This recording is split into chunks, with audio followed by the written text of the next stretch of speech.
Looking for answers, I search for the truth. Looking for answers, I have a feeling I need the proof. Something isn't right, something in the night. Does anybody care? Is anybody there? Different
the night. Does anybody care?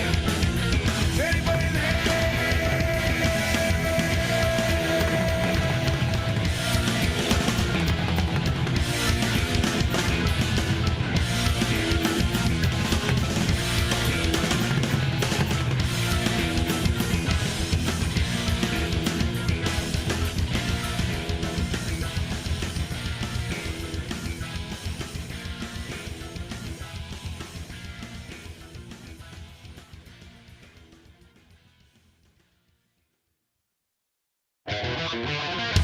Looking for answers, I search for the truth. I have a feeling I need the proof. Something isn't right. Something in the night. Does anybody care? Is anybody there?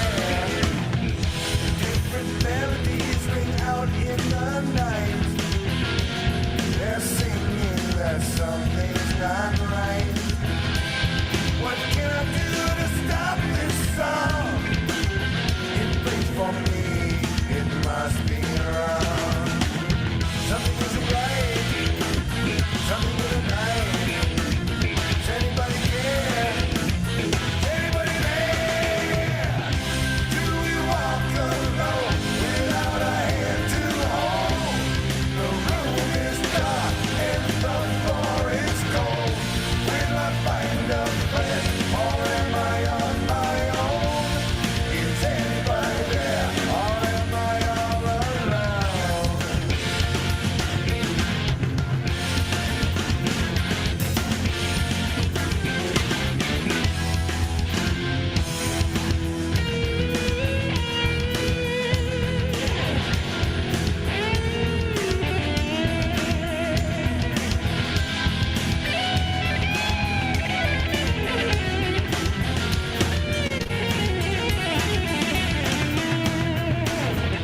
And they're off.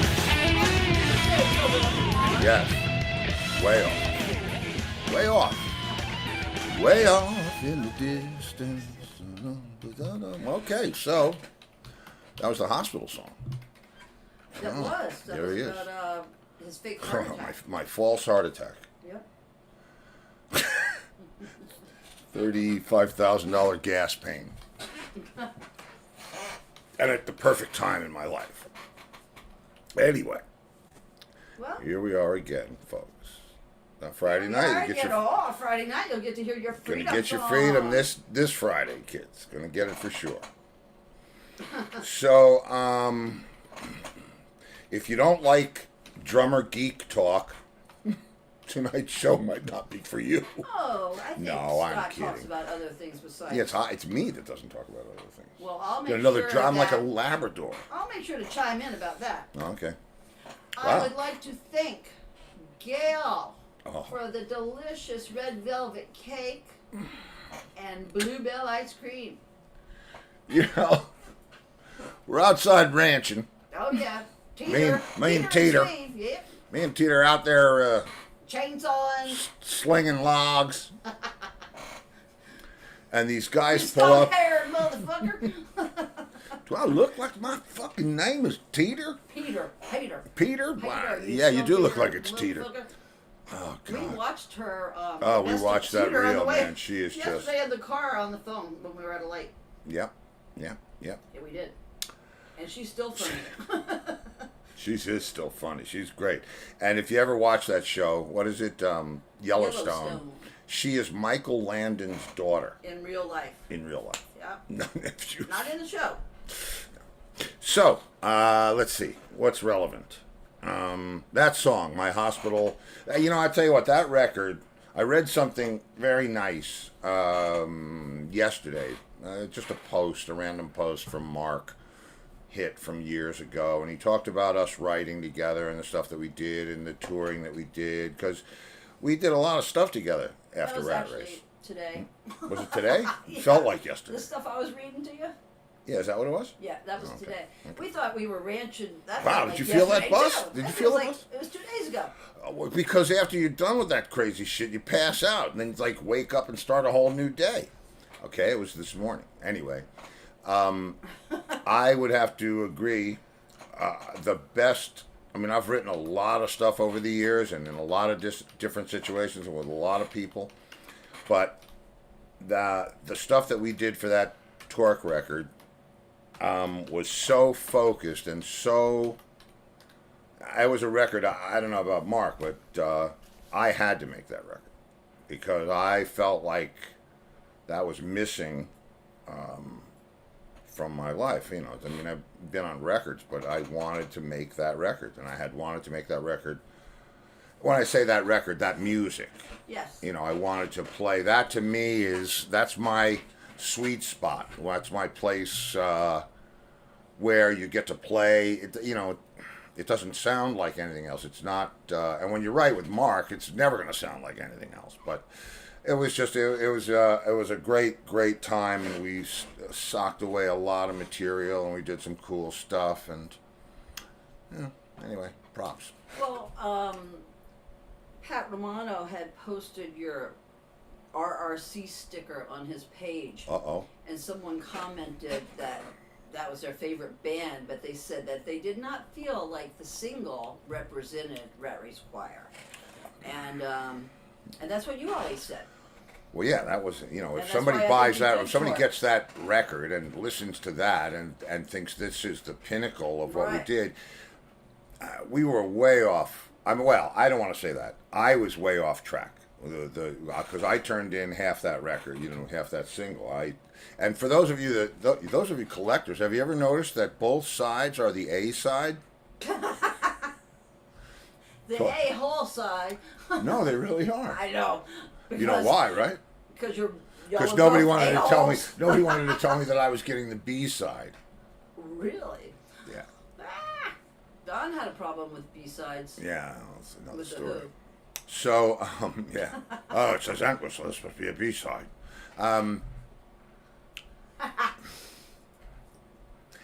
Anyway, I think I would have loved for Rat Race to do the music that Mark and I did for the Torque album. I think, well, this guy said Pythagoras and yeah, but Pythagoras, Night Road. those are amazing originals. I remember writing the lyrics to Night Road with Dave in, you know, we had the house in the Hamptons, and I remember him walking into my room and saying, "Man, I have this idea for a song," and it just flowed pretty good. We just I wrote my first song ever with Dave. You were in the flow, man. Dinosaurs and Ugly Monsters. Which I have the acetate around here somewhere with the vocal, with Chris Peck's vocal. That was the time. And I spoke to an old friend today that I haven't spoken to in Oh, you have to give a shout out to him. decades. I'm shouting him out right now. This would be me doing that. All right. Don Werspa, who was he was a part of the Rat Race Choir family about a year and a half, 2 years, something like that. And he fit right in. He was as perfectly imperfect as everybody from top to tail in that band. Mm. And we recorded with Don, and he left his job to come work for us. At Media Sound, which, if you've ever heard me talk about La Barbat, right, on 57th Street, and then I say that it was a recording studio before it became the nightclub, that's the recording studio. And Don, we recorded with him there. I forgot to ask him where those tapes are. Well, when he's on the show, you can ask him. No, I'm going to have him come on the show. I'm going to have to have him on the show. Oh, and we have to shout out. We saw something on Facebook today. One of the Rock and Roll Show and Tell members of the group, Jim Mullins. Oh, Jim Mullins, yeah. Started a string asking if anybody had heard from us. This was the day after the hurricane, and a lot of you wrote back and were concerned about us, so thank you. We've been concerned about us for a long time. Because nobody from my family checked in on me. Now that's not true. You see, all of a sudden in my life, I have all of a sudden? not all of a sudden, but a rekindling of that side of the family. Well, your cousins. My cousins, yeah. Well, I mean, those are my whatever they are. Okay. My father's nieces and nephews. Right? Yes. I get this part, the phylum thing. I get the genus and the phylum messed up sometimes. What else? So we just wanted to, Sue, you were one of them. We saw you on there asking about us.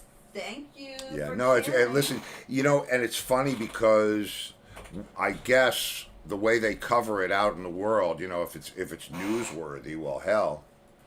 And only this one was like usually it's nah, nothing happened, a couple of leaves. This was frickin' ridiculous. And we had a neighbor. We don't do neighbors. No, we don't. We don't do neighbors. We have but learned our lesson. yeah, but this guy, I won't say his name because I don't want him. There's No, only well, we've been here 14 years. And been never here met 14 him. years and have never met this guy. And yesterday, she's Lori doing her best imitation of Teeter. I was chucking them Chucking logs down the logs. street. She was chucking some I logs. was. And the guy, said, "Do you want some help?" Right. And, And we said, "We have an appointment." well, What? we said, you can come back tomorrow at like 9. And he said, okay. And he came over with He his came this chainsaw morning and like his he was wheelbarrow.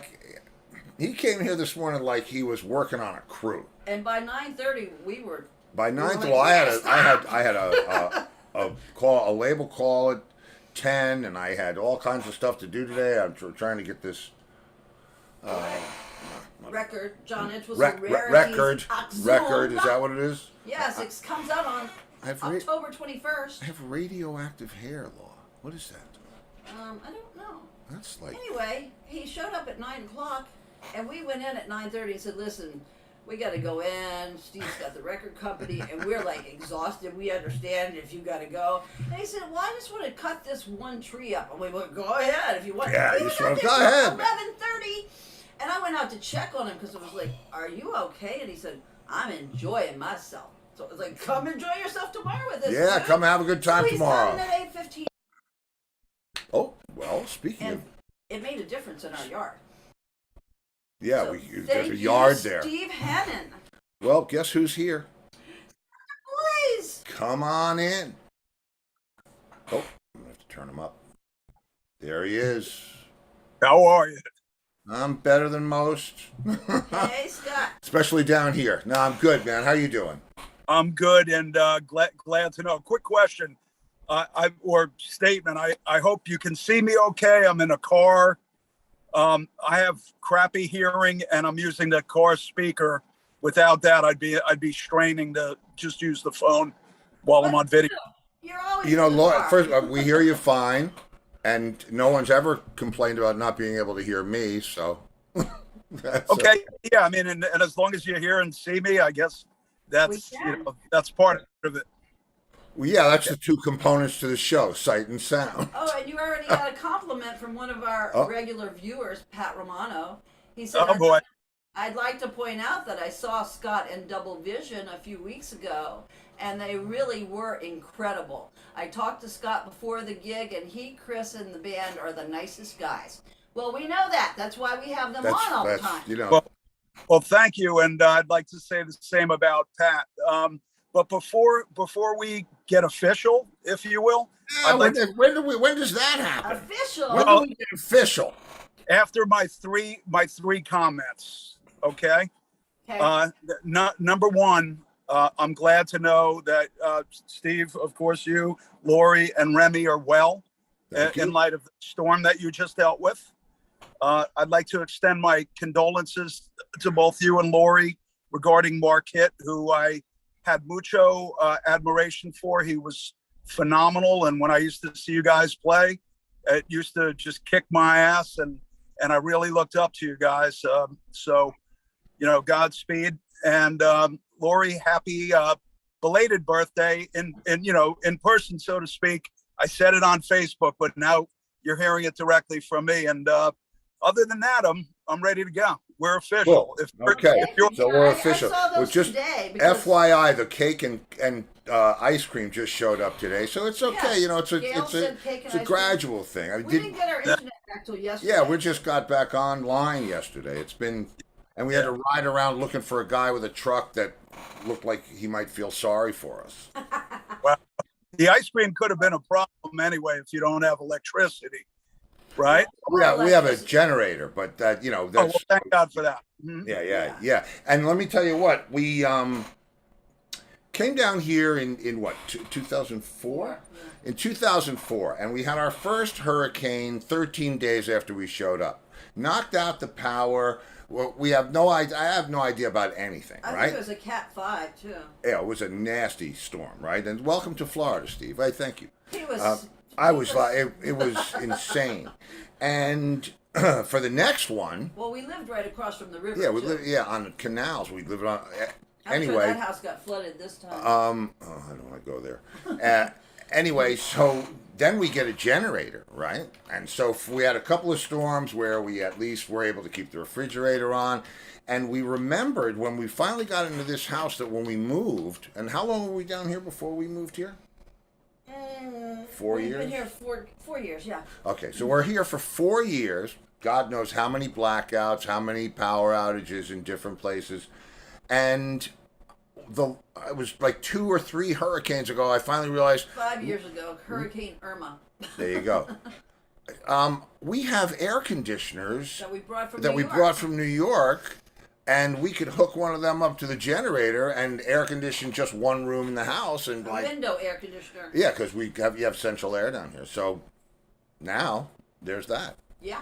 So we were fine. I mean, you know, outside of not having access to good, you know, to accurate news or that kind of thing. We were watching free movies on like YouTube and Yeah. not YouTube TV, just regular YouTube. So where were you for the storm? I was up here in New Jersey where I am at the moment. So of course I wasn't affected by it, but I can tell you I've had firsthand experience as a homeowner in New Jersey. Back in 2011, lost a BMW motorcycle. It was in my garage under 18 inches of water. Watched my washer and dryer float around the basement. Rebuilt the boiler, replaced AC units, you know, so on and so forth. And even last year when we had that hurricane up here, God knows I already forgot the name. It's one of the names you don't mind forgetting. That hurricane took out another BMW motorcycle of mine. And it also came literally within an inch or two of taking out all of Double Vision's gear, which was in a trailer in a warehouse that flooded.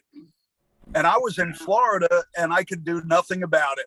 And some kind of intervention took place where the water literally stopped rising about an inch below the gear. I mean, it was literally above the casters to the case, but not in the case, for example. Wow. So That's nuts.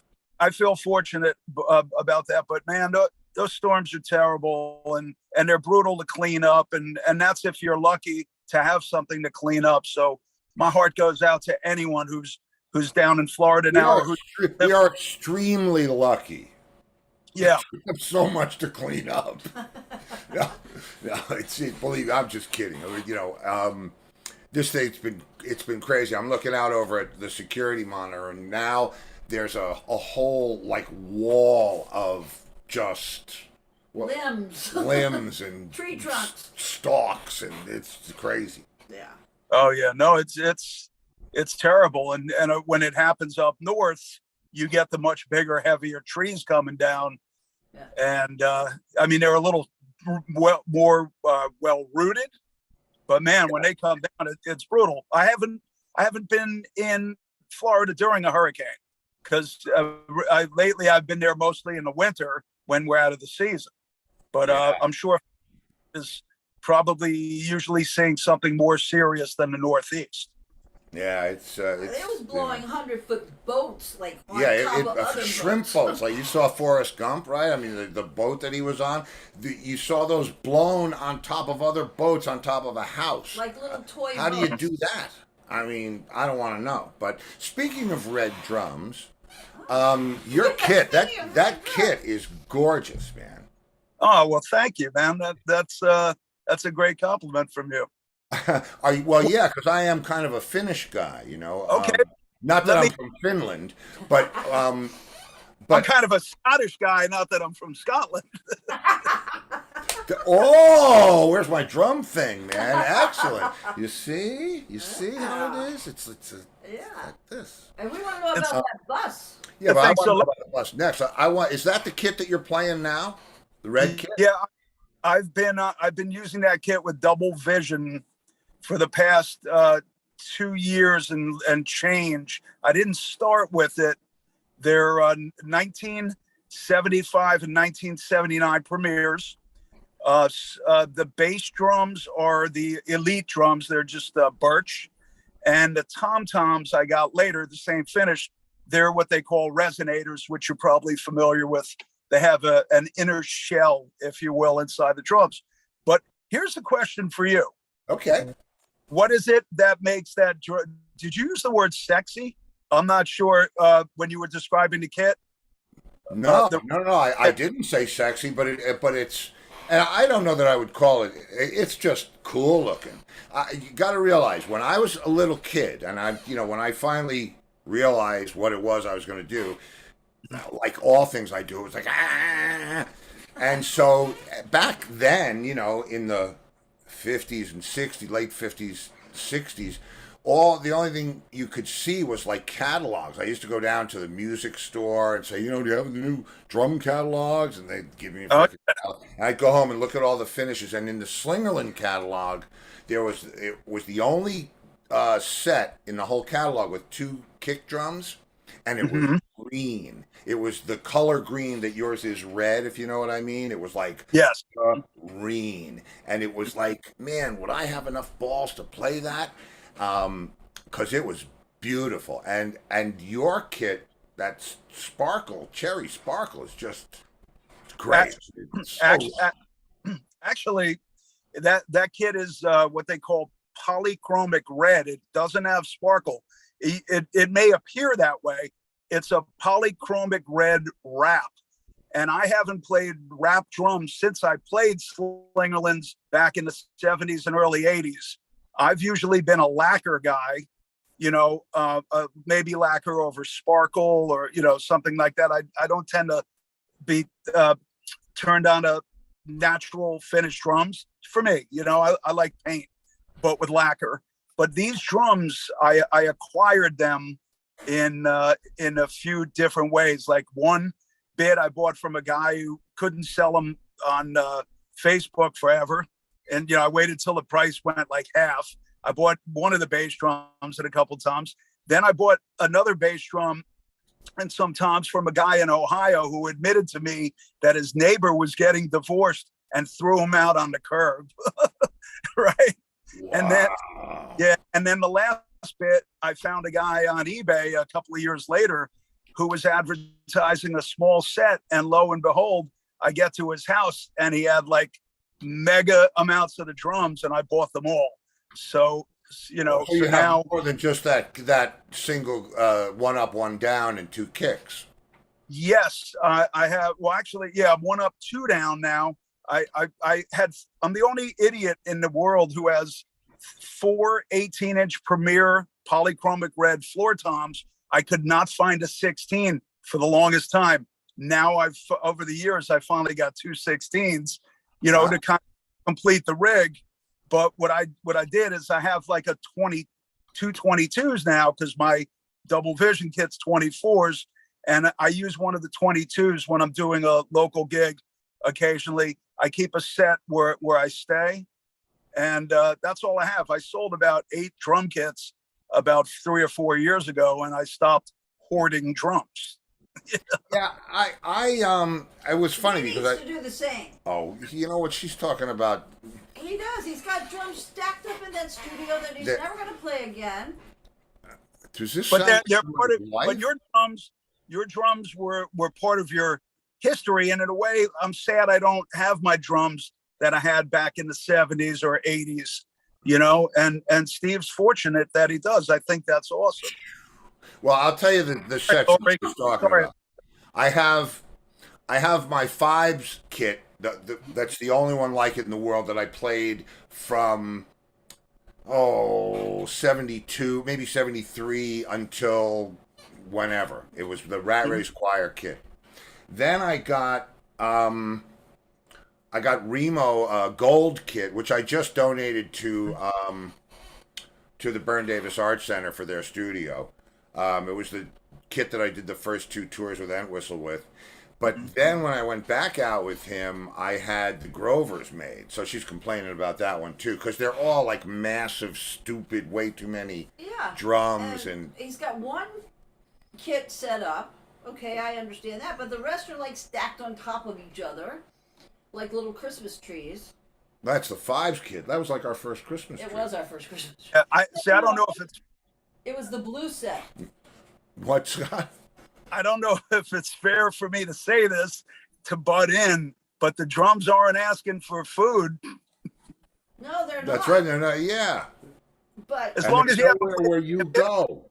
But I don't want to have to throw him to the curb once he goes to the Do pasture. do me a favor. When I go to the pasture, just come and grab the stuff, and it'll all be fine. Be careful. You're saying that on video. You know what? If I'm in the pasture, I don't have. It's all good. His old My roadie wants all of. The rat race. I used to make game tapes. I used to call them. I would record the night, and then wherever I was driving home or out to the house or wherever we were going, I would listen to the night. All right, in my cassette in my car, and I have like, God, hundreds, if not thousands, of these freaking cassettes from years. And my roadie said, "Listen, man, when you die, I want that box." Well, You better come over. Yeah, I said, you better get here right away, because that's going to the curb. Yeah, well, I'll tell you, they talk about Gene Simmons, how he used to collect everything and how he'd be a multimillionaire just based on merchandise and swag and stuff like that. And I'm a little like that. Not that the products that I have much value to anyone, but I have ticket stubs from every night of tours from, all over Europe and That's great. scrapbooks from places and videos and audios that nobody else who was in the band ever had, recordings off the board at Nirvana with Michael Bolton and Ray Gillan and Derringer that no one's ever heard. And I keep all that stuff, I mean, I'm like a gypsy nowadays. And I don't own any home or anything anymore, which I'm really cool with. And I'm kind of gypsying at the moment, or I'm rogue or whatever the heck you call it. But I'm happy doing that. But there are certain things you just can't get rid of. The drums I was able to get, we're able to get rid of. Sorry.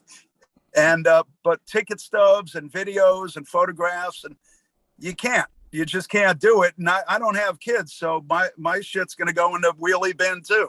Either, man. I'm telling you, all my stuff's going in the bin. But I have a plan. I do have a plan, so don't worry. I have a plan. Well, John says we'll have to talk about his drums. LOL. Oh, see now. Yeah, I just gave a set away. I gave a huge. He donated. I just gave a. He did. His gold remote. Of course, it's still in the living room because they haven't picked it up because of the hurricane. But I'll tell you what. I'm sorry. There would be a lot of drummers around the New York metro area, and I'm sure beyond, who would be ready to get into a cage match to get their hands on your drums. So you better not go anywhere anytime soon, buddy. I'm not going anywhere anytime soon. I No. got way too much to do. As a friend of mine said, we will never write all the songs that we have inside of us, but we can try. I was thinking of one today. I was thinking of doing like a Weird Al to a Bon Jovi tune, "Living Without Hair." Living without hair. Yeah, I mean, come on. You think Yours. that I see. For you. Yeah, Oh. remember I showed you the picture of on his webpage Right, we today saw on your Facebook page with the long hair and no shirt playing your drums. Very. Oh yeah. Yeah, and you know what? I had great hair, and I had great hair until I was in my early 40s. So I thank God for that, because I know a lot of young men, when they lose their hair in their 20s, that's got to be devastating. I tell you what, actually, two of the best guitar players I've ever known in my life he lost hair prematurely. And what? Louis, yeah. Yeah.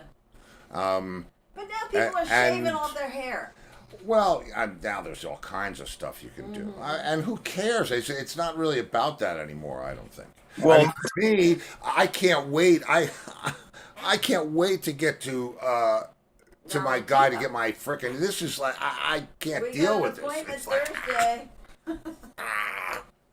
Yeah, no, I mean, there's something nice about not having to deal with the hair every day. But you know, at the same time, I'm at peace with it. I'm secure with it. But it would be nice to have an option, you know, which I don't. But that's cool. I'm cool with that. This suits you. And I was thinking today, you know, this is the way I know you. Yeah, that's the way I know This you. is, I mean, you look weird with hair to me. No, that's funny. I don't mean weird, but you know what I'm saying, right? I mean, because I know exactly what you're saying. Well, you know what they say. Leave me alone, or later you'll have to pay. Oh wow, is mine on straight? Well, Hang on Sue a second. says it looks fine, Steve, and she's a hairdresser. Yeah. Okay. No. Right. No. It's all good. Scott. Yeah. So what, man? Have you I'm got waiting. pictures? Let me tell you this. This is how it goes in my world. I was talking to. You know, we had no power for like a week, and then all of a sudden the militia shows up. I mean, these guys were like doing an aerial ballet. It was unbelievable with the guy on the pole, and so I went out and I thanked them, and I said, you know, where are you guys from? They came from Kentucky, and I told them I was from New York, and we started going through the whole thing, and I said, you know, they brought up the moonshine. Oh yeah. And I said, man, I have these friends in a band that did, and I told the story.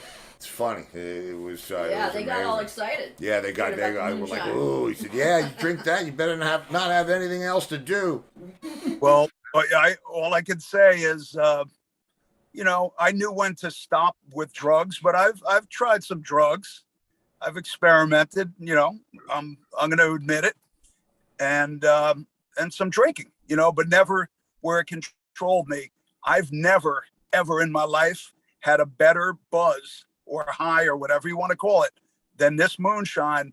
It's not really like like a regular alcohol. It almost feels like a drug at times. Wow. You know, I had, believe me, when we were going down to New Orleans to see Laurie's family or whatever it was.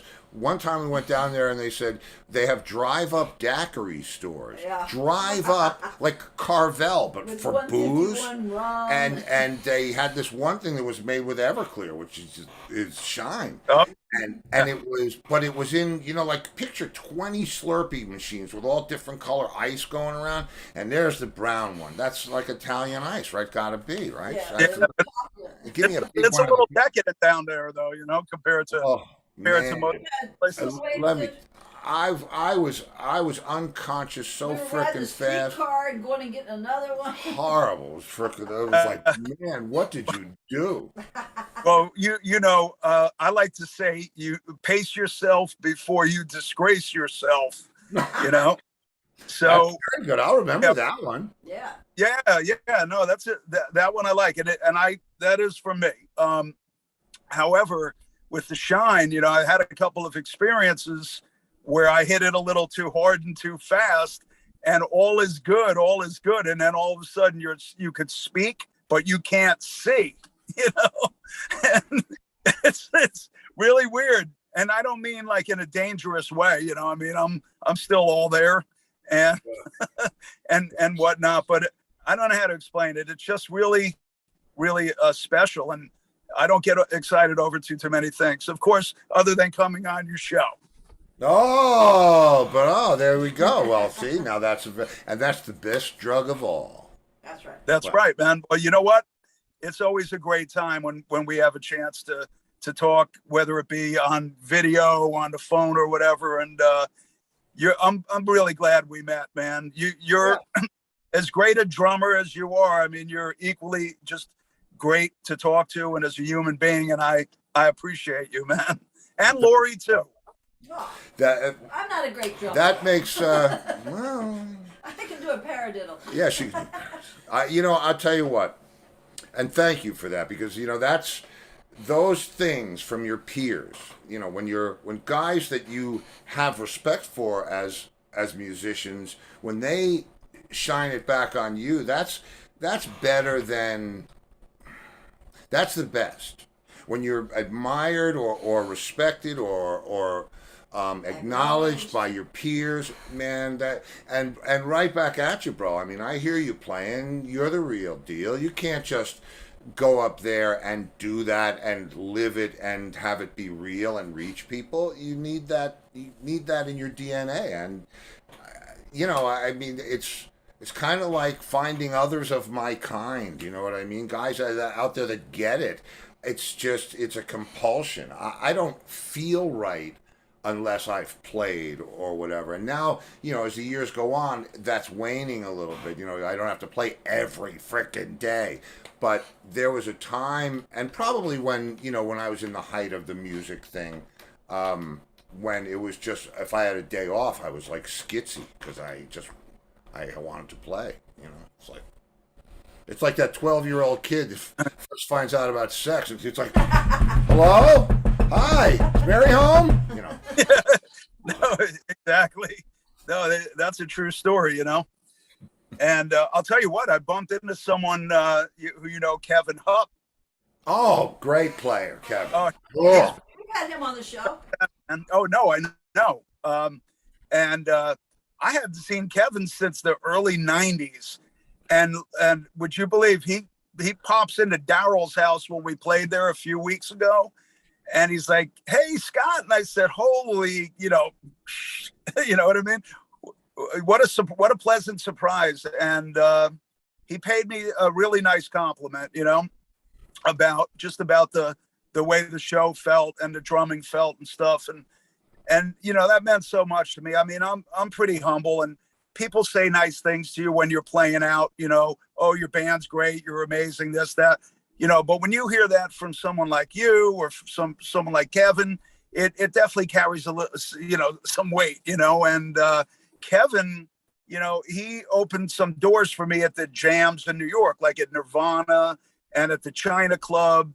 I jammed with a number of famous people directly because Kevin said, "Come up here, kid."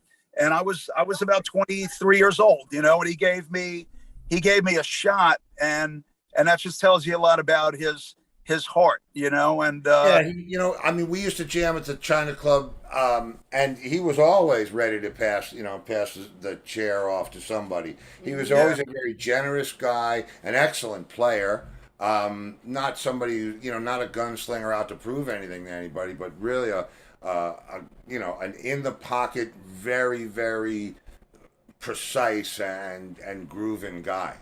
So. Oh yeah, I mean he definitely had some tricks up his sleeve, but he didn't roll his sleeves up all the time because he had that money groove, and it was great. But I mean, guys like you and Kevin, I'd see you play in person and I'd be like, shit, I got some serious work to do, But I think that's the fun of it. And I was in playing the other day. I went and sat because I'm in a transition thing with my studio because there's drums everywhere. But There is. okay.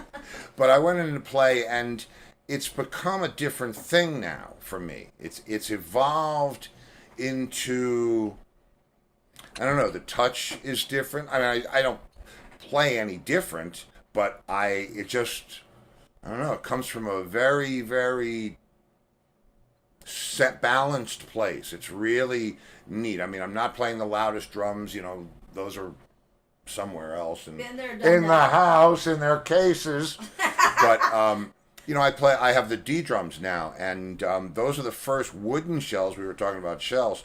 Those are the first wooden shells I've used since my Slingerland set in 1969, 1970.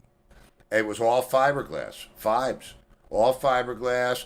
And after it was fiberglass, I went to I had some crystallite drums for a while, but always always synthetic shells, and the Grovers, those are graphite.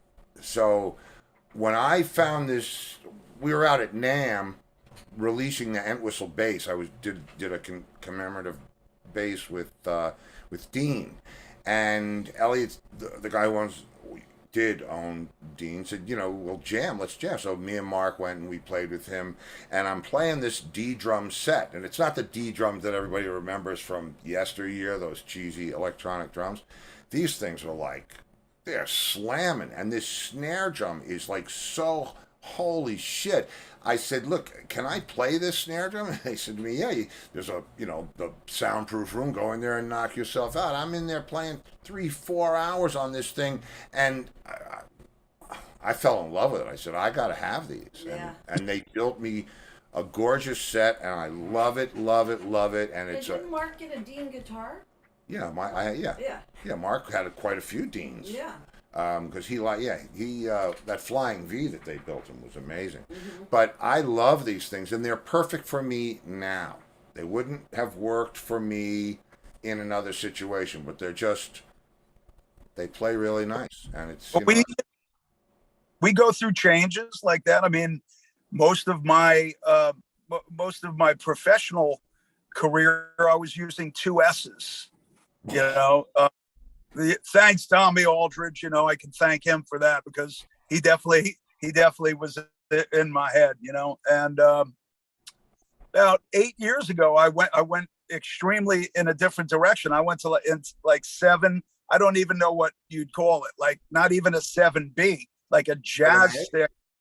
Maybe it's the Questlove stick.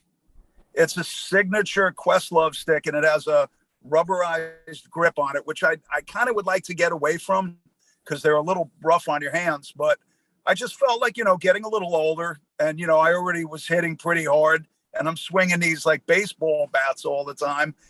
And I've been using these 7s, and the one thing I need is long drumsticks.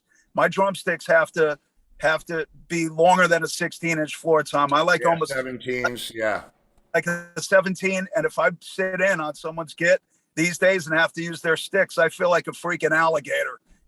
I'm telling you, that's the one thing that guys don't get when they say, "Yeah, man, yeah, you can play my set." That's like saying, "Yeah, you can drive my car, but you can't adjust the steering wheel or the seat or any of the mirrors." What? Yeah. What, I gotta drive like this? It's on a guitar. I play your guitar. All the notes are in the same place. I play your keyboards, all the notes are in the same place. Bass, same thing. Drums, those are targets, man. And for me, I'm sure you have a sequential thing that you do. I'm sure there's a movement through your fill-ins and how you get around the kit. For me, it's about the circle and that whole thing. But the worst thing you can do on somebody else's kit is relax, because you're going to miss something. I get exactly what you're saying, but I'll tell you what, the stick thing is such a problem for me that, given a choice of a bit of a funky setup versus someone else's sticks, I'd rather use my sticks on someone's funky drum set, because the stick thing is a deal breaker for me. I would agree, but that's why you see any car that I'm in or any suitcase that I carry has a stick bag in it, because I hear you. And the stool is always a problem for you. If somebody else's stool. Oh yeah, because I sit. That sounds a little weird. Somebody else's stool, yeah. I have a problem with other people's stool. Can I push in your stool? Oh, who's this? I don't know. Oh, good. It's Pat Castaldo, the sheriff from Westchester County. Not now, Pat. Oh, he probably just heard about Mark. Yeah. All right, I'll call him back. Yeah. Yep. No, I will call him back. So, it's funny. Oh, go ahead. No, it's okay.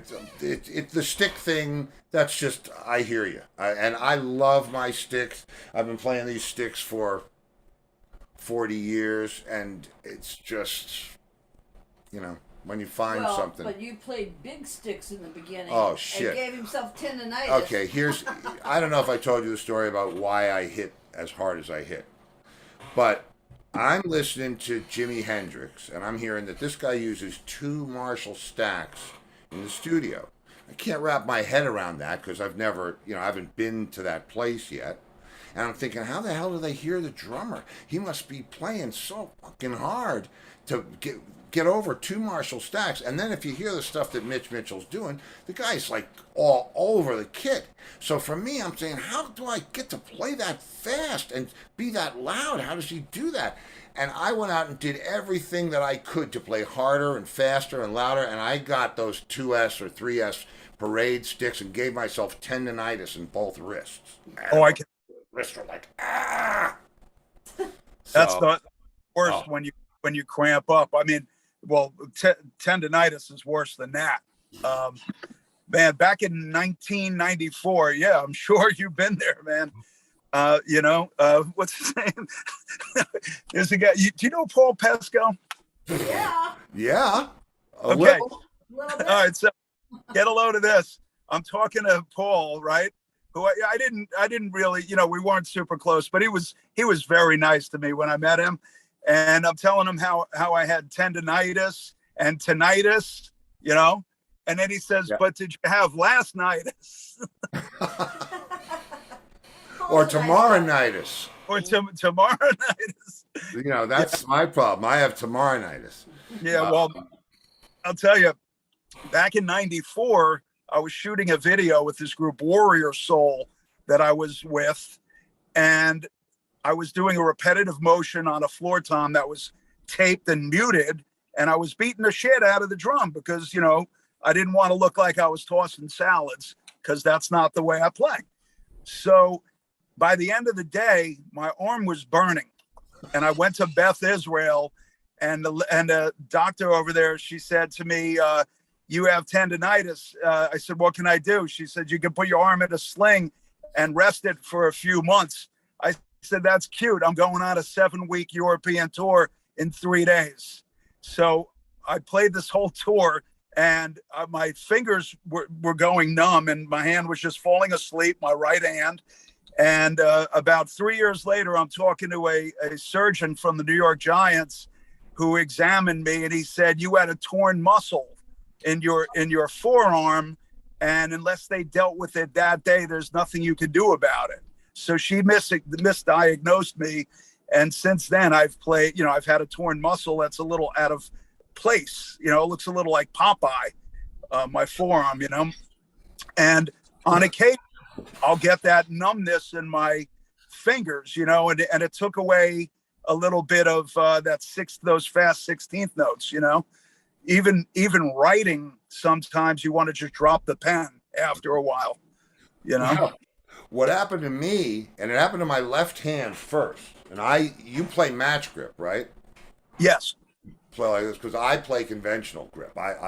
This is how I hold my left stick, and because I never knew any other way. I took lessons in 4th grade, which you had to wait till 4th grade to get lessons. And the guy tells me, hold the stick like this and waggle it back and forth. That's the drum, that's the stroke. And I'm saying, what? That's the stroke? I never took the class that said put your fingers around it and do this whole thing, right? So I'm playing like this. I mean, I'm whipping the thing back, and when I open up, my hand is like this, and I'm snapping it down. That's how I get the power out of it. So then I say, well, okay, I'll try these big sticks. I'm breaking rims, and my freaking it just locked up. I go to a doctor, and he said, oh, well, you have tendonitis. He said, but we can score the sheath because it's a buildup of fluid. I don't know. I'm saying score the sheath is what? That sounds like porn, and you're not doing it to me. And Score the sheath. Score the sheath. You can score the sheath, all right. And I just kept playing. I said, he said, well, it's only going to get worse if you keep playing. And I just kept playing to the point where I'm playing so hard I got to turn it butts out like this, right? So I'm playing like this, and my hand is just dying. It's cramping up, and there's nothing I can do. I can't hold on to the stick. So Josh, my roadie, gets a roll of duct tape and does this around the stick and closes my fist around it. I'm playing like Oh my God. Oh yeah. And then on the Yeah. in between on the breaks, he had his hands in Yeah, I had to stick ice my water. hands in the the hot dog thing that's on the Yep. cart. I So had two Brett- of those with ice water in them. I have to stick my hands. I couldn't even take this stick out of my hand because it was taped to my hand. It was But he rehabilitated yeah. it. He doesn't have it. I did it myself. Yeah. And that's How did you get enough time off to rehabilitate the way you were working back then? I didn't get any you time got off. one of those little ball things. Yeah, I started with the Dynaball. the Dynabee. Dynabee. I started with that. Do you know what that is? I can't say I do. Oh shit! I have one in the other room, but I'll leave it for another time. It's like a DYNA and then another word BEE, and it's an exercise tool. And it's what it is. It's a little ball like a gyroscope inside, a shell like this, and you rub it. You run it along the table or the rug, and it starts to spin. And you work it like this and make it. Yeah. And it. And he would do that on like in between. Yeah, sets. I would just do it all the time, and then I had, from all the martial arts stuff, I had all the hand postures and things, and I just rehabilitated it. I have no idea. Nobody. I had a cyst. For his What? sheath. Yeah, nobody scored my freaking sheath, dude.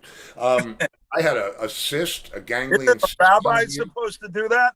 Yes, and very early in life. It's too late to have it done now. That's why Jewish boys are smarter, because they get tipped off earlier in life. Oh, wow. That's Very better good. than Angus's joke last night. Oh, Angus is man. Angus, if you're watching, don't even remember that joke. You know something? I got to just point something out. I was listening to you last night, and you mentioned something about a 500cc motorcycle. Oh, Didn't know you were into bikes. I don't know that you are these, but either way, didn't know that you were into bikes. And now I just picked up martial arts, that you're into martial arts. And my dad, may he rest in peace, managed the biggest karate school in Manhattan back in 1970 when I was 6 years old. Wow. And I started studying at 6. And I studied wow. 18. So it's interesting how much we, I don't know if I'd say that we have in common or similar interest, but those three things, drumming and the two things I just mentioned, man, they brought me a lot of joy. Man, no kidding. And and it's interesting. I love the whole martial arts thing. I mean, I never really talked about it too much back in the day because then everybody wanted, man, let's see what you got. No, it doesn't work like that, dude. It's not John Wayne out in the desert. It's it's a very serious, deep thing, and it's not something you go through. No, I'm a black belt.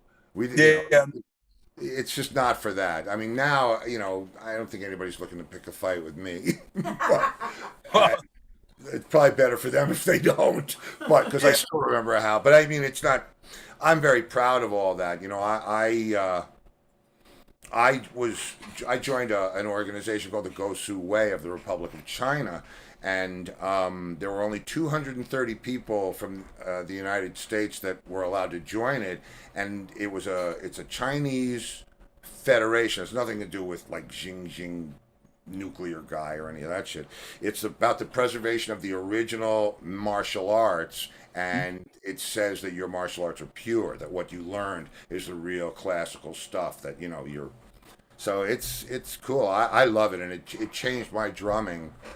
It made me just be able to do things that I couldn't do under. You can't power your way through that stuff. You have to, float your way through it. But, Yeah, well, it's technically Bruce Lee was the first rock star to me, man. That was a rock star right there. Yeah. Become the cup, my friend. Yes, he loved Exactly. The guy that I learned from, and we won't go off on martial arts then, but the guy that I learned It's from, better than drums. How many- on drums? they're all over the place. Wait a minute, guys. How many geese do you keep in your house? Is that a problem? How many what? How many what? How many gi, like karate outfits? A gi. Oh, Like, geese. Zero. Yeah, no, there's no geese here. Nope. No geese. No geese. I'm the only geezer. Geezer. A man. I haven't, man, I haven't had my gi on and I don't even know how long. But the whole thing about it was, it was a mind, it was the mental thing. Because we all, well, I sat in the Temple of Enlightenment, the Buddhist temple in Bronx, once a week for a very long time and studied with a direct descendant of the Shaolin temples, and it was amazing experience. But the martial arts part of it just gave me so much Oh, tell him the economy of movement. Tell tell him him the story about Frank in the ear. This was his teacher. Frank in the ear. Yeah, Frank Tell in him the the ear. story about Frank in the ear. Okay, Frank was my You got my, what's that? you got my attention. Go Okay, ahead. yeah. Frank in the ear. Frank was my sifu, and He taught cops. he was this guy was a monster. He was invited to China to spar with Wu Sanju, who was the guy who helped Bruce Lee develop Wing Chun or what, everybody's got a story. But the bottom line is this guy was a real dude. And he's one of those, he's an Italian looking guy. You would think that he was like the bag man for the he's looks like a scrawny little guy, with the dark Looks like circles under his eye. Shimmy, whatever. Yeah, he looks like Steve Buscemi, Yes. but not this crazy eyes. Sure. Little scrawny. And he's in this diner with his girlfriend, and he gets up to go to the bathroom. This is like late at night or early in the morning. He comes back, and there's a drunk with a beer sitting in his seat trying to chat up his girlfriend, right? Oh my God. And Frank is he's just very meek. It's like, sir, please, excuse me, you're sitting on. I say, yeah. And he keeps talking to the guy. He says, please, sir, I don't want any trouble. You bet you don't want any trouble. And so he says, no, please, sir. And the guy goes to reach for the beer bottle, like upside down, like he's going to grab it and smack it on the end of the table. This was a diner or a bar? No, it was a diner. They were eating food. And Frank, whap, and rips the guy's ear off and puts it down on the table. It said, Just like whoosh. It was I. and what did he say? And he's This is your ear. this is Before your the ear. guy even realized that he had ripped his ear I mean, off. and I'm saying to Frank, you really did that? And he said, oh yeah. He said it comes right off. He goes, feel it. It just comes right off. It doesn't take much. He said, I was letting him slide. What else did I have to do? I wanted it to stop. Pulled his frickin' ear off and put it on the table. You hear me now? He said. Yeah, right? Yeah. You feeling? No, he leans down on the table and says, okay, excuse me, can I have my chair? I says, okay. Yeah, crazy shit. I mean, but that was like 15 years of my life that I was in it hardcore. It's funny, there was a guy that was watching the show last night, Larry, who said he remembers me giving sword fighting lessons in the backyard. I heard you. Yeah. Yeah, there was those wooden. Yeah, it was practice swords, the Dow swords, and it was. Mhm. I loved it. It was like big drumsticks, and then Yeah, Sure, man. I mean, for me, what was really great is my dad, we moved to Connecticut, and that's where I first discovered rat race. But we moved to Connecticut, and my dad opened his own school in Stamford. So I was studying all different styles. My favorite thing was jujitsu. oh, that's gross. Karate, I studied jujitsu, a little kung fu, a little this, little that. But just I was heavily into it, and I'd spend all day in the dojo studying. But like I said, I started when I was 6. But once I got into drumming at 12, the drumming started pushing the karate out and the martial arts out. And then, of course, you become interested in girls, or at least that's what I became interested in. And you go from there. Yeah, and things. Well, I started later on. I mean, I was already grown when I started. My best friend. No, not with girls. No. He started earlier I than started that. early with girls. Yeah. I started. Yeah, I was kind of like you with the martial arts with girls, but I studied like privately for years and years and years, and sat in the temple and did the whole thing, and it was just such an amazing experience. Just to No, something that you just wouldn't ordinarily get. You know what I mean? It was a very, very cool thing, and like I said, it helped me more times than I can tell you in my life, physically, mentally. You know, and the nice thing about it, I think the one nicest thing about it is because the first thing I was taught was avoid a fight at all costs. If somebody wants to fight you, you run away. Beg them not to fight you. Do everything you can to make the physical thing not happen. Because if it does happen, and you know you did everything that you could to avoid it, you can go with no guilt and no reservation. And you don't throw one because one's never enough. But run away, avoid it. Yes, my mother is a snake from hell. Yes, you're right. She was. Yeah, no, you could. Hey, There's not much you can do to make me engage unless you physically get within a certain distance of me or I love, and then there is no talking. Win, lose, or draw, you're not going to talk anymore. My dad, may rest in peace, always said, never get hit first. Because if someone hits you first, it could be over, right. And I remember that. But, the beautiful thing, and I you're going to know exactly what I'm talking about, is the instinct. Like, I can look at a person right in the eyes and know when they're going to throw a kick at me and be ready to defend that kick. And you just develop a sense. And it's the way, we play drums. We just react. We do what we do. After a while, you start getting to the point where you don't have to think about what you're doing. It's just natural. Same with riding a bike and many other things we do in life. And that's it. That's a nice place to be. But of course, it's always great to become even more masterful at what we do. Well, the best thing about it, it's we could go on and yarn forever, but I'm being told that my dinner is going to burn. But Well, the best thing about it is, if you have a gun in your pocket, right? You're walking around without a problem because you have a gun in your pocket, and if anybody messes with you, you can pull a gun out and do whatever you do. But when you're trained, you always have a gun in your pocket.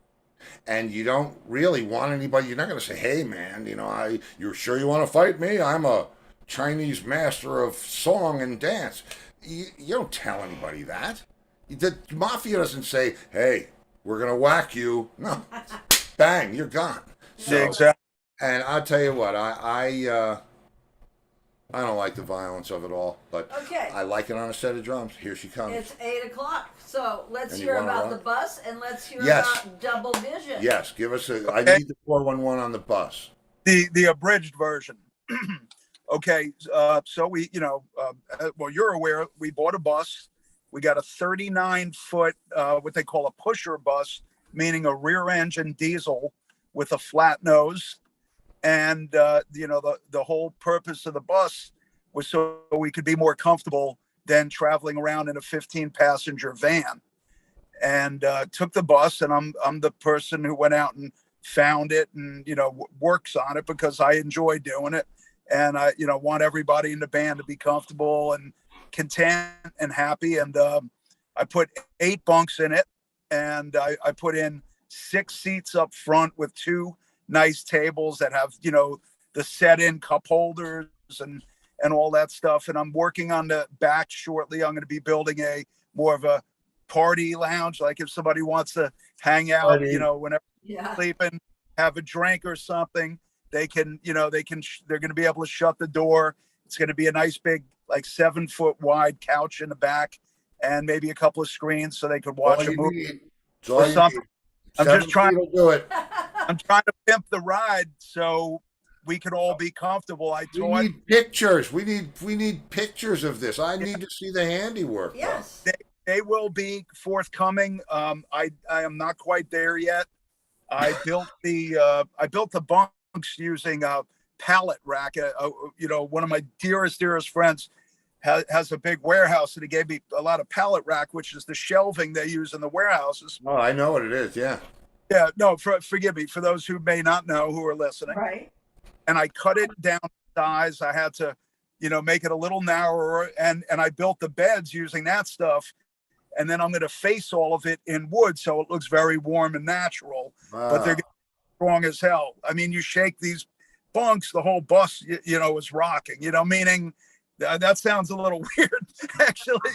Sorry, we're past that age. We don't do that kind of crap on the We bus. don't shake the You bunks don't anymore. rock the bus anymore? No, that's not happening. No, it's more so people can sleep and just be comfortable. We played in Michigan, Illinois this summer, Indiana, North Carolina. So we're going on some runs where we're driving like 14 hours straight, and it's nice to have.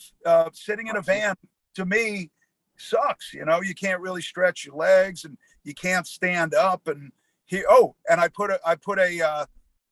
I'm not going to sit here and brag and say a bathroom, but I put a urinal in because you're not supposed to, do certain things in a bus anyway. So I put in a urinal, and it's a girl on the bus.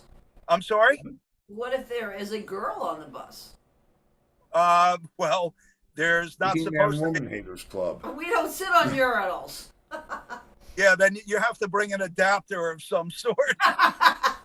Bring a funnel. Adapter. Yeah, funnel. There you go. Put that on the rider. Yes. So case of buds, potato chips, deli tray for 12, Funnel. and a funnel. Large funnel. Large funnel, industrial funnel. The the J, what is it? Flying J oil changer funnel. Yeah, Oh yeah, from the Flying J rest stops, right? Exactly. Yeah. Yeah, no, Entwistle love the rest stops. Entwistle love the rest stops more than I think any other thing. Our children are leaving. Oh well, okay. They go and watch PBS and stuff at Yeah, 8 o'clock. Anyway, he used to buy every piece of shit that they had in there. He bought, I don't have it in here. He bought my dog like a cow, because the dog would see cows on the bus and he'd start barking, and Entwistle buys him a plastic cow. I have it in the studio. He used to love those places. I loved them too. I mean, he'd come out with a bag full of DVDs or CDs for it's nuts. I'll tell you what, Chandler and I drove this bus back from San Antonio, and it was 2.5 days. And, we stopped, we were stopping at rest areas, and there's like this whole underworld of truckers that I think a lot of people don't really see or really deal with. But when you're in a vehicle that size, you're not parking amongst the cars, and you see all these truckers, how they sleep, what they're doing. And, we went into a rest stop. I forget, like a Love's, I guess they call it. I'm sure you know Love's. Loves. Mm-hmm. Yeah, and you go in, you pay your like $12. You can take a shower, clean up, shower and shave. You know what I mean? And Food. They have good food. hey, you've been on the road long enough. You make the best of it. Even be like with road trips that have nothing to do with music, you've got to make it work. The Iron Skillet. Wasn't that the name of the restaurant at the truck stop? Yes, that was one Iron of them. Skillet. Sure. Why do I feel like I've eaten at the Iron Skillet? Because you it's like a have. truck stop. Because you don't get up, you don't go anywhere without eating at the freaking Iron Skillet. Some of the It's best usually- food at those truck stops, though, because they're home cooked meals. Yeah, it's amazing. It's a whole culture unto itself, the whole truck thing. And then those guys. But let me ask you this, and I think you should, if you haven't already done this, I think you might want to seriously consider it. And we're going to wrap it on this note, because this is me giving you a big time clue here. Well, he's got to tell us where he's playing, though. Oh, he's going to tell us where he's playing. This is for the bus. Okay. You got to get a CB radio. That's a good point. You're right. Right? Hey there. Yeah, Hey there. I mean, no kidding. Breaker, good buddy. You got the old sock cooker here. Let's That's a pound good. them down. And of course, one of our viewers, Tim, says lot lizards. Lot lizards. You see, so you need those bunks. Yeah, for the lot lizards. No, I'm very content right now. I have a beautiful girlfriend, and Is her name Carol? no, it's not. Okay, because Carol's on here watching you and loving everything. If it's who I think it is, she's friendly with my lovely girlfriend Maddie, or Madeline, who goes by the name Maddie. Well, she said you don't need hair. Oh, so that was in the Carol first. That was in the first 10 minutes. We did Floriani. the hair. Carol Floriani. Yeah, Carol's a friend of ours, and she's a lovely lady, and her husband's a great guy, and she's been incredibly supportive of the group, and we've become friends. And yeah, so hi, It's a good Carol. reason, bro. Hi, It's a friend. really good band. Yeah, it's a So, great band. so Where are you yeah, playing? give us a 411 on where you're gigging. Okay, well, in a nutshell, we had a pretty good year, and we got into a few new states like North Carolina, Indiana, Illinois. No, Indiana we had been to before, Illinois and Michigan, and the band's growing. You know, you understand because you've been out there, you've done. The band is growing. We're making friends and fans one at a time, 100 at a time. We talk to everybody. We're not jerk offs. You know, we appreciate everybody we get to play for. People come up and they say, I came here in a bad mood and I'm leaving here in a great mood. You've made my day better. One person telling me that is a beautiful reason for me to be there playing. I play for the right reasons, and I know you do too. But, you know, as far as moving forward is concerned, sadly, we're off from mid-September until mid-November. I wish we were working more, and we will. But in November, we're playing at the Broadbrook Opera House, a little south of Springfield, Mass, in Broadbrook, Connecticut. On the 18th, we have a private party in Bronxville. Bronxville, well, stomping grounds. Yes, yeah. And December's shaping up nice. In December, we're playing in Virginia on the 2nd. We are playing, oh my gosh, I'm having a senior moment. We're playing the Landis Theater in Vineland, New Jersey on the 3rd.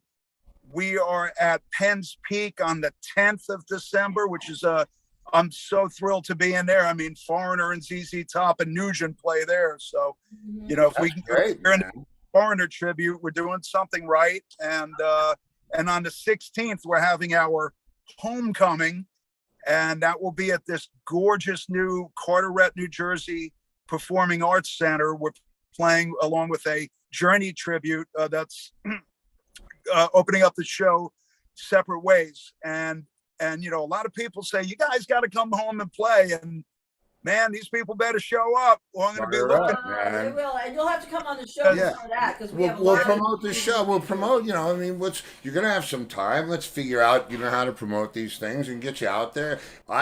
We finally, not me, but the thing I produced, the Orbison thing.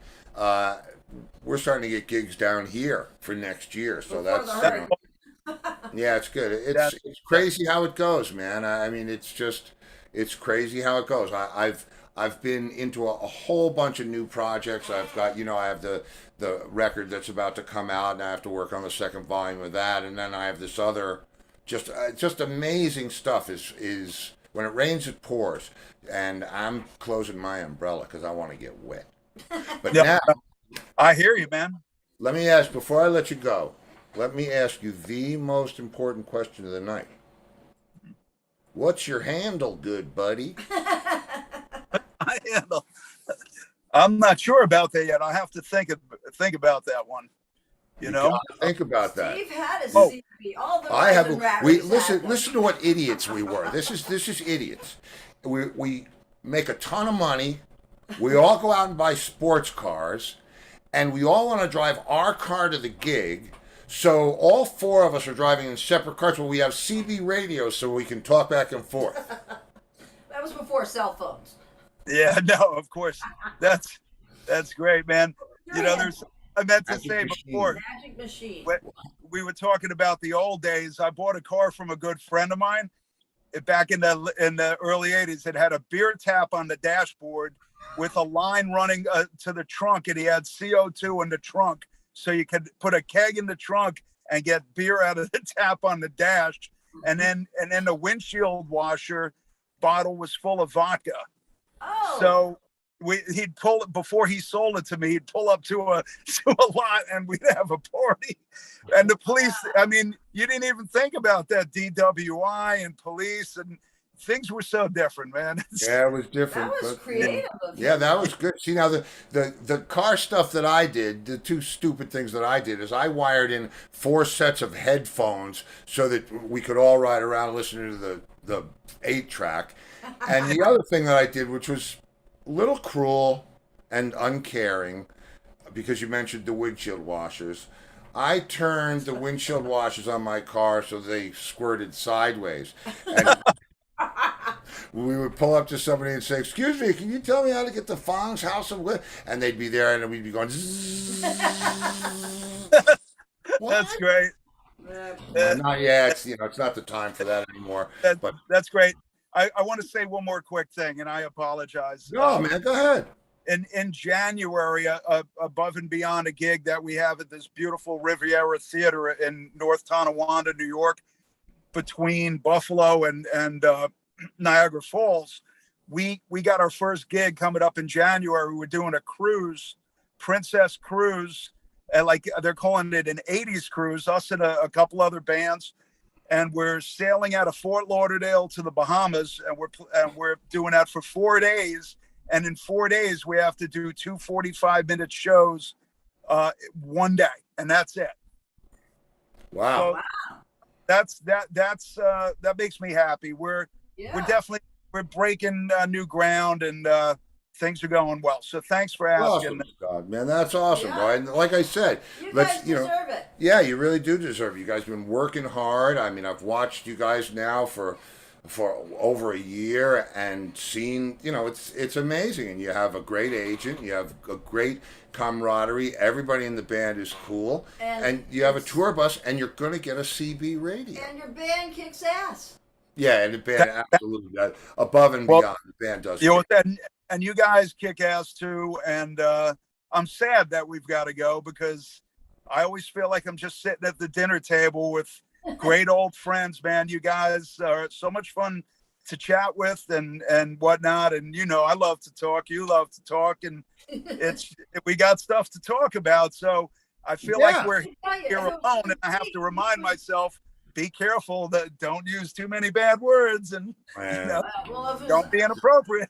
But he would be here 2 more hours. Yeah, I would with be you. here till the sun came up, bro. Yeah, Because him and John had that in common. Yeah. They closed down Yeah, the well, bar we were in. enjoy your dinner, and let me just say again, I'm glad that all is well, and truly sorry about Mark. He was special, man. He was, he was generational to me. You know what I mean? Yeah.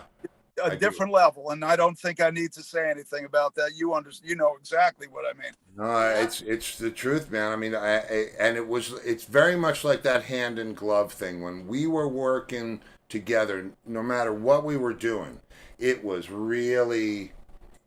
always graceful. Musically, it was just always, it was always easy because, it just happened. He was a musical blessing, the likes of which you're lucky if you ever know. So I played. Well, I'm sure you were to him as well. Yeah. I'm certain that he felt the same way. I've got to say one thing though. When I matured as a musician, I'm a drummer. I don't know if I'm a musician, but when I was more of a fully formed drummer, I had the good pleasure of jamming with Mark one night. One time, it was just at a club, and we just jammed, and I was really happy for that, because it's somebody you looked up to, and you're saying, wow, here I am playing with a person.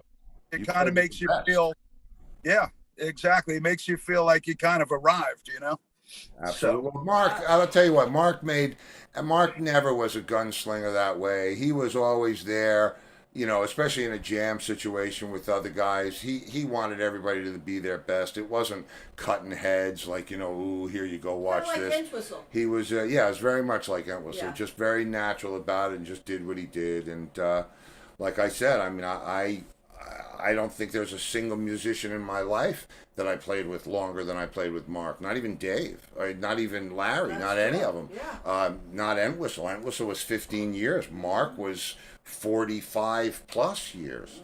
Yeah, And no, I got great vibes from him, man.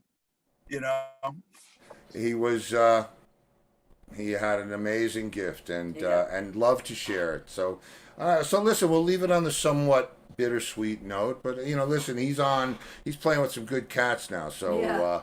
he'll be scaring the shit out of somebody.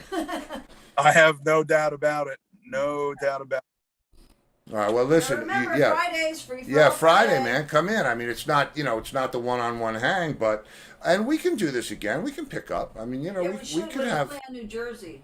yeah, what?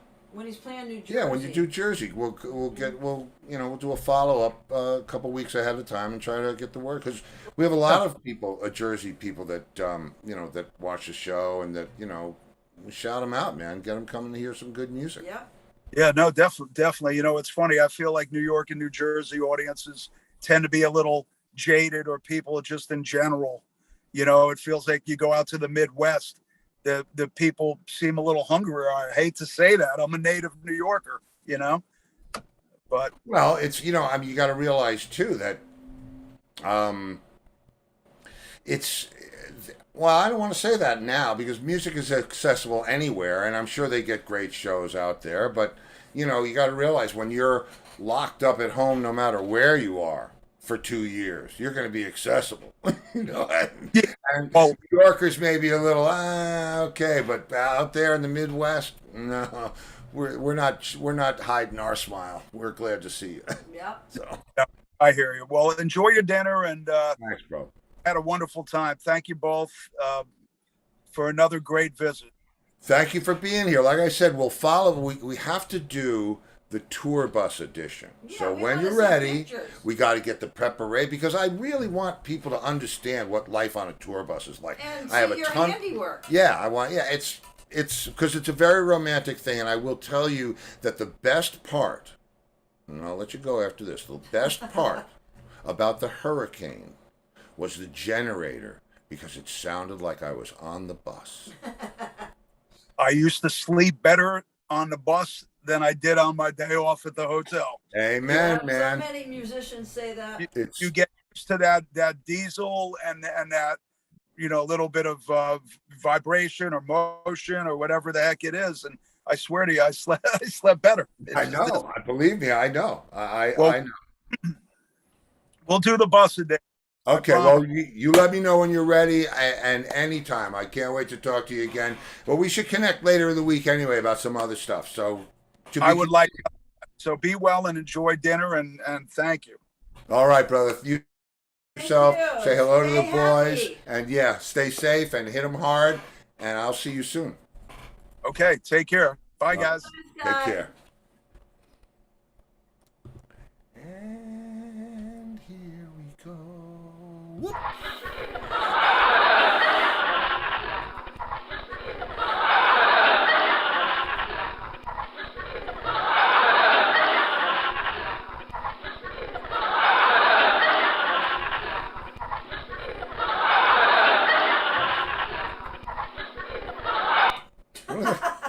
What are they laughing at? It's like when I'm on the golf course and the bird goes, I haven't even hit it yet. Okay, anyway. So that was great. I tell you what, I could talk to that dude, and I have talked to him for hours. I know. Just about stuff that we can't, it's kind of like confession, only with no guilt. Yeah. It's not something that you can tell everybody, but you can talk to your priest or your rabbi, and he is my drum rabbi. No. God. Hey, what did the leper say to the stripper? Keep the tip. Okay. Okay, so tomorrow night we have Anything Goes Wednesday. Yes, we do. Anything Goes Wednesday. And I want to thank Scott. Get out and see his band if you have a chance. Oh, they're great. Double Vision. They Double really Vision. are. They really are good. And you'll enjoy the show. And you know. Go on their website. You can see their dates. Yeah, there you go. Yeah. So anyway, what's tomorrow?